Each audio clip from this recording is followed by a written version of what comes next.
মুখ্যমন্ত্ৰী ডাঙৰীয়াক ধন্যবাদ দিছোঁ যে এইবাৰ দ্বিতীয়বাৰৰ কাৰণে মই মন্ত্ৰী হৈছোঁ আৰু এই মন্ত্ৰিত্বৰ কাৰ্যকালত মুখ্যমন্ত্ৰী ডাঙৰীয়াই বিত্ত বিভাগৰ দৰে এটা অত্যন্ত গুৰুত্বপূৰ্ণ বিভাগ বা বন বিভাগৰ দৰে গুৰুত্বপূৰ্ণ বিভাগ, মাইন্স এণ্ড মিনাৰেলৰ দৰে বিভাগ, তিনিটাকৈ যথেষ্ট গুৰুত্বপূৰ্ণ বিভাগ মোক দায়িত্ব দিছে।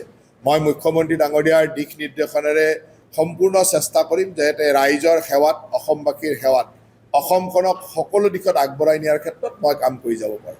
মই এই কথাটো ইতিমধ্যে ক'লোৱেই যে হাতী মানুহৰ সংঘাত, আনকি আজিৰ তাৰিখত বিভিন্ন অঞ্চলত বান্দৰৰ উপদ্ৰৱ, বান্দৰৰ সন্ত্ৰাসো এক চিন্তনীয় বিষয় হৈ গৈছে, বিশেষকৈ কৃষি ক্ষেত্ৰখনত। গতিকে এই কথাবিলাক আমি আগন্তুক দিনত ক'ত কেনেকৈ চলুচন আনিব পাৰোঁ, কাৰণ এইটো ইমান সহজ কথাও নহয়। ইয়াৰ লগত গোটেই পৰিৱেশ যন্ত্ৰটোৰ ৰিলেশ্যন হৈ আছে। গতিকে আমি তাক এতিয়া মই দায়িত্ব জাষ্ট ঘোষণাই হৈছে, দায়িত্ব লৈ অলপ পৰ্যালোচনা কৰোঁ কেনেকৈ কি কৰিব পাৰোঁ।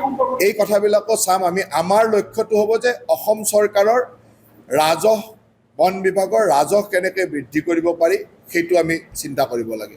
সেই কামটো আমাৰ এইবাৰৰ মই ভাবোঁ যে মোৰ আটাইতকৈ ডাঙৰ চেলেঞ্জ হ'ব যে অসম চৰকাৰৰ বন বিভাগৰ ৰাজহটো আমি কেনেকৈ বঢ়াব পাৰোঁ, সেই লক্ষ্যৰে আমি কাম কৰিম।